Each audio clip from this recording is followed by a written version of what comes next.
It's good to have you join me on Global News and Zoom on Nigeria.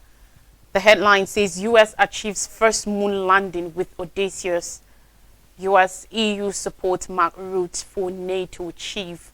At least 4 dead in Spain apartment blaze. Gaza Chapel provides refuge amid strikes, and Trump dismisses Mar-a-Lago case citing immunity. On science and technology, the United States has carried out its debut lunar landing in more than half a century with a spacecraft built and operated by a Texas-based private company. The company announced on Thursday that Odysseus, an uncrewed robot lander built by Houston-based Intuitive Machines with funding from NASA, touched down close to the lunar South Pole at around 11 p.m. local time. The successful landing followed a tense final descent during which flight controllers had to switch to an untested landing system after a problem arose with the spacecraft's autonomous navigation system. Bill Nelson, NASA administrator, described the landing as a triumph for humanity and a new adventure in science, innovation, and American leadership in space. Intuitive Machines' mission, the first successful lunar landing by a private firm, follows a failed bid by Pittsburgh-based Astrobotic Technology last month that ended with the lander crashing back to Earth. 1972 was the last time a U.S. spacecraft landed on the moon when Apollo 17 brought astronauts Gene Cernan and Harrison Smith to the lunar surface. Only 4 countries, apart from the U.S., have successfully landed on the moon. Last month, Japan became the 5th country to achieve the feat when it landed its so-called Moon Sniper spacecraft on the lunar surface, following in the footsteps of the former Soviet Union, China, and India. Odysseus launched from Florida on February 15th on a SpaceX Falcon 9 rocket. The hexagon-shaped craft carried NASA scientific instruments, including cameras and devices to analyze clouds of charged dust particles and cargo shipped on behalf of private clients, including the newest protecting jacket fabric produced by Columbia Sportswear.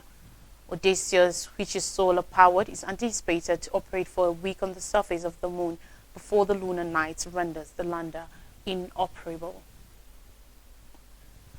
The United States, United Kingdom, France, and Germany have all backed Dutch Prime Minister Mark Rutte to become NATO's next Secretary General at a critical time for the alliance as Russia's war against Ukraine rages on.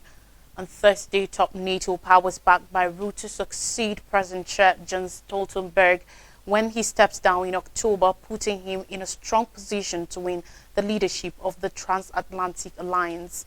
Stoltenberg's successor will take office at a crucial juncture, tasked with sustaining NATO's members' support for Ukraine's costly defense, while guarding against any escalation that will draw the alliance directly into a war with Moscow. On Thursday, U.S. National Security Council spokesperson John Kirby said, according to reports, that the United States has made it clear to our allies, our NATO allies, that we believe Mr. Rutte will be an excellent Secretary General for NATO. United Kingdom Prime Minister Rishi Sunak's spokesman said the UK does totally back Rutte, adding that the UK wanted a candidate who would keep NATO strong and deliver on the alliance's NATO 2030 vision. Rutte was a well-respected figure across NATO with firm defense and security credentials and would ensure it remains strong and prepared for any need to defend itself, the British Foreign Office also said. A senior French official said, according to report, that President Emmanuel Macron had been an early supporter of Putin Rutte in the role, and German government spokesperson Stefan Heberstreit said on X that Rutte had Berlin's backing, praising him as an outstanding candidate. Diplomats have said he is the only official candidate for the post in behind-the-scenes contest, although some said the name of Romanian President Klaus Iohannis had also been floated recently in casual discussions. Other candidates may include Estonian Prime Minister Kaja Kallas and Latvia's Foreign Minister Krišjānis Kariņš. But with the support of Washington, the alliance's predominant power, and the 3 big European nations and some 16 other NATO members, according to diplomats, Rutte is in a commanding position. However, some analysts believe he could face opposition from Turkey and Hungary. Now, emergency services say a massive fire has killed no less than 4 people in a high-rise residential block in the Spanish city of Valencia. The blaze immersed a 14-story block in the Campana neighborhood and spread to adjoining building. Firefighters were seen rescuing people from balconies and 19 are believed to be still missing. At least 14 people, including 6 firefighters and a young child, have been wounded.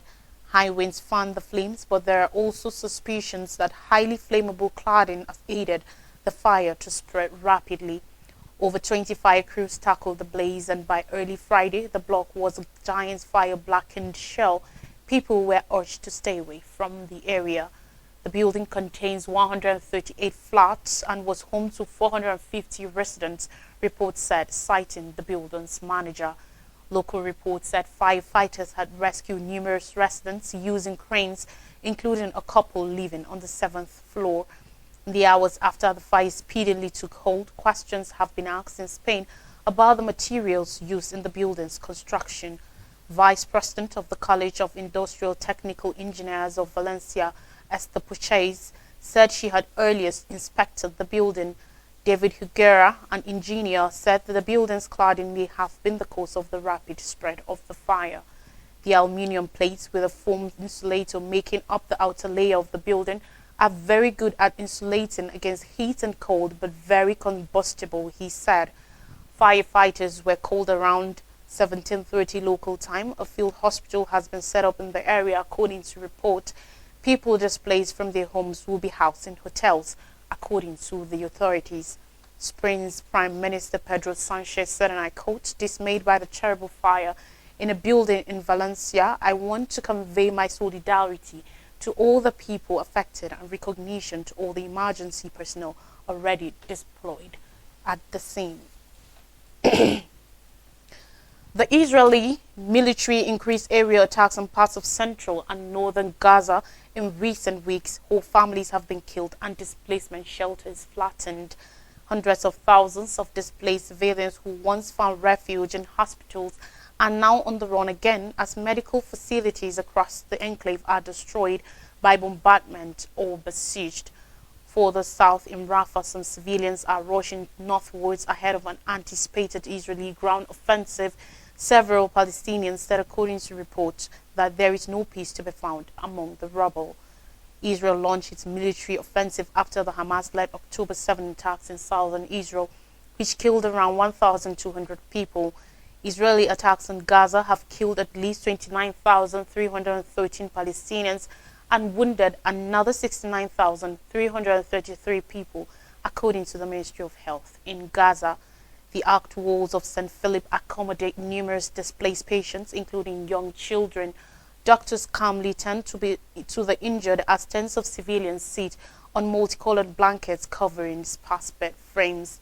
Israel's bombardments and extreme restrictions on aid entering the Strip have reduced critical food, fuel, water, and medical supplies, decimated the healthcare system, and exposed the whole population of over 2.2 million people to mass displacement and deadly disease.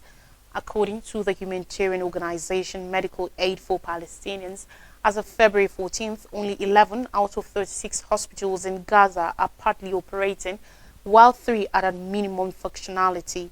The Palestine Red Crescent Society, PRCS, on Tuesday said its Al-Amal hospital came under direct attacks. Israeli forces also aimed the hospital's 3rd floor and burned 2 rooms, while members of the PRCS team and a delegation from the United Nations Agency for Palestinian Refugees were inside the hospital's courtyard. Hospitals are protected civilian objects under international humanitarian law. It is illegal, with few exceptions, to attack medical facilities or to otherwise stop them from providing care. A hospital can only lose its protected status if it is used by an armed group for acts that are considered harmful to the enemy. But even then, patients and doctors inside are still protected by the principle of proportionality. A warning must be given and time for safe evacuation before carrying out an attack. The IDF claims Hamas operates out of hospitals, calling it a violation of the strict prohibition under international law against using medical facilities as shields for military operations. Hamas denies using hospitals as cover. Meanwhile, on Thursday evening, in four extensive filings, Donald Trump moved to dismiss the criminal indictment he faces for keeping classified information at his Mar-a-Lago residence, arguing that the charges, as well as the special counsel, lack legitimacy. The filings put forth a display of arguments that go to the heart of the classified documents case and make clear that the ex-president's legal team is still chasing their strongest legal strategy to date to delay any eventual trial date.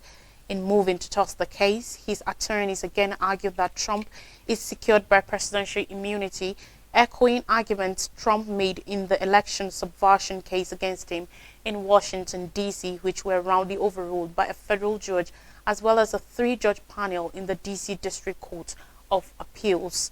Defense attorneys wrote that the indictment covers alleged decisions Trump made as president, which are subject to presidential immunity as an official act. Earlier this month, in their ruling, the three-judge panel in D.C. forcefully discharged the argument that Trump should be immune from prosecution, writing, "It will be a striking paradox if the president, who alone is vested with a constitutional duty to take care that the laws be faithfully executed, were the sole officer capable of defying the laws with impunity." Trump's attorneys in one of the filings called the panel's conclusion poorly reasoned. Trump asked the Supreme Court on February 13th to provisionally block the D.C. Circuit's ruling on immunity in the January 6th case. The High Court has not yet said whether it will hear arguments on the issue of presidential immunity. Trump also made the audacious claim that special counsel Jack Smith, whose team is prosecuting both federal criminal cases against Trump, was unlawfully appointed and that his actions in keeping the documents were permitted under the Presidential Records Act. Defense attorneys accused Attorney General Merrick Garland of appointing Smith improperly, writing that the appointment clause of the Constitution does not afford Garland the power to appoint without Senate confirmation a private citizen and like-minded politically ally to wield the prosecutorial power of the United States. Trump's attorneys are anticipated to make many more filings to dismiss the classified documents case against him, which may need to go through a process of redacting information before being filed publicly. On more stories, Kherson returning residents face Russia's advancing forces.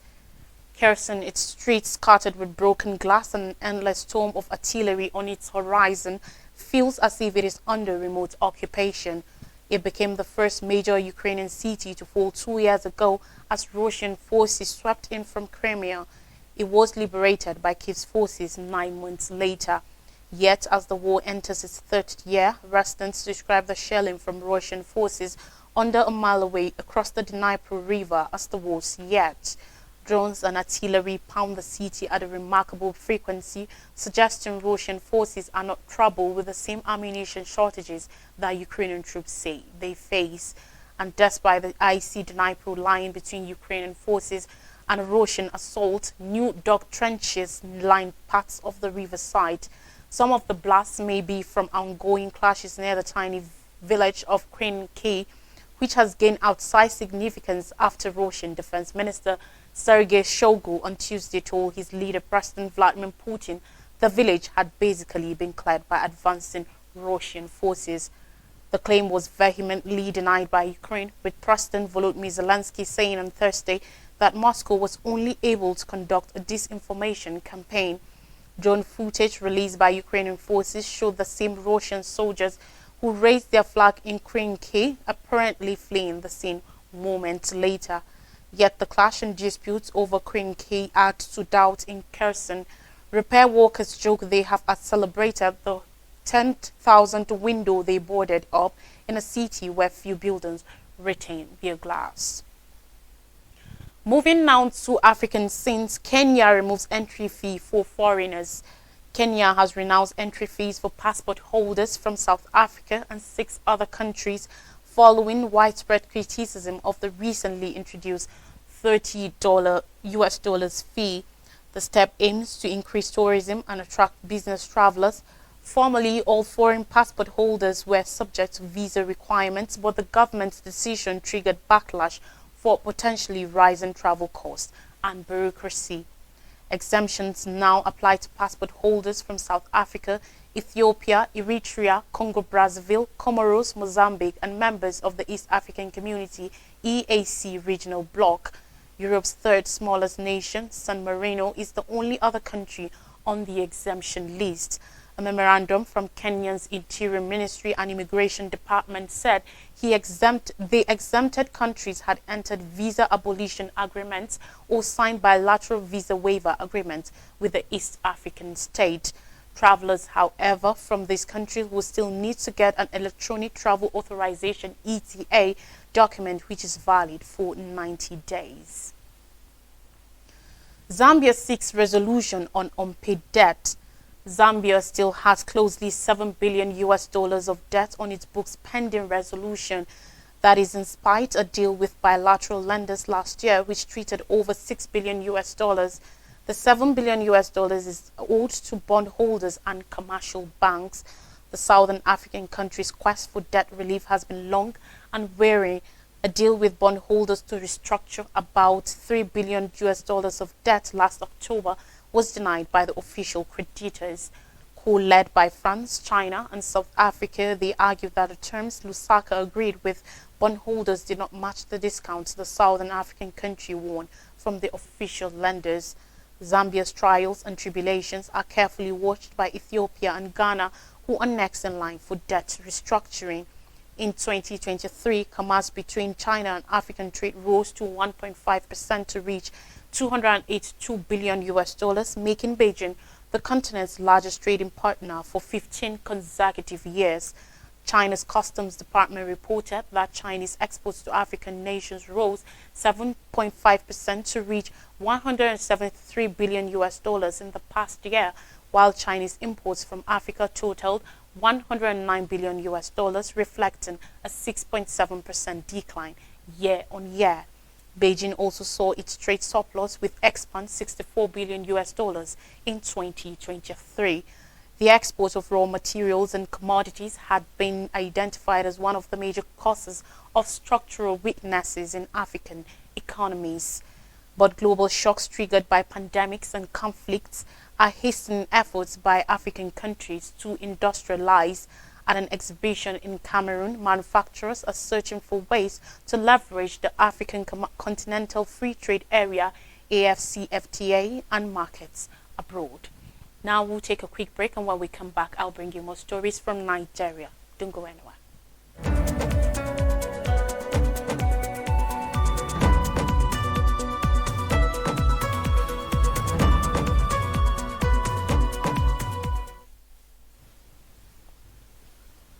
Thanks for staying with us. Now, stories from Nigeria says Tinubu says no going back on economic reforms.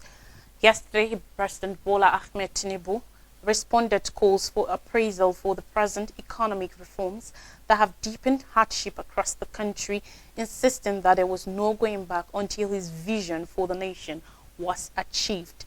Tinubu, who said his can-do attitude must be translated into must-do attitude, stressed that his administration remains steadfast in implementing necessary economic reforms to facilitate business growth and create investment opportunities that support the nation's increasing population. This was as the beleaguered Naira experienced momentous gain against the US dollar in the parallel market yesterday, surging to 1,000 Naira following major government clampdown on crypto trading platforms such as Binance and others, where manipulative method known as hoaxing pose major threat to the value of the local currency. These involves individuals or groups placing large buy or sell orders on the platform without intending to execute them. This produces a false illusion of high demand or abundance, influencing others to buy or sell at manipulated prices. The deceptive practice often used in conjunction with pump and dump schemes. However, Bismarck Rewen, the chief executive Financial Derivatives Company Limited, has condemned the ongoing crackdown on Bureau de Change BDC operators by law enforcement agents to arrest further Naira depreciation, saying it still will not provide the much sought solution. But Tinubu's response came about 2 hours after Nigeria Employers Consultative Association (NECA) advised the federal government to review its floating foreign exchange regime to save the country from monetary collapse. Still on economic matters, NBS says Nigeria's GDP growth drops to 2.74%. Official data released on Thursday indicated that last year the Nigerian economy rose at a slower pace compared to 2022. Africa's biggest economy saw its gross domestic product GDP growth decline to 2.74% in 2023 from 3.10% in 2022, according to the National Bureau of Statistics, NBS. The country's full-year GDP growth is lower compared to the World Bank and International Monetary Fund (IMF) projection of 2.9%. In the fourth quarter of 2023, the Nigeria's GDP grew by 3.46% from 2.54% in the previous quarter. This growth rate is lower than the 3.52% recorded in the fourth quarter of 2022. The performance of the GDP in the fourth quarter of 2023 was driven mainly by the services sector, which recorded a growth of 3.98% and contributed 56.55% to the aggregate GDP, the NBS said in the latest GDP report. It said the agricultural sector increased by 2.10% from the growth of 2.05% recorded in the fourth quarter of 2022. The growth of the industry sector was 3.86%, an improvement from minus 0.94% recorded in the fourth quarter of 2022. In terms of the share of the GDP, industry and the services sectors contributed more to the aggregate GDP in the fourth quarter of 2023 compared to the fourth quarter of 2022. A recap of major stories says US achieves first moon landing with Odysseus. US EU supports Mark Rutte for NATO chief. At least 4 dead in Spain apartment blaze. Gaza chapel provides refuge amid strikes, and Trump dismisses Mar-a-Lago case, citing immunity. And that's all on the news. Thanks for watching. Have a great weekend ahead.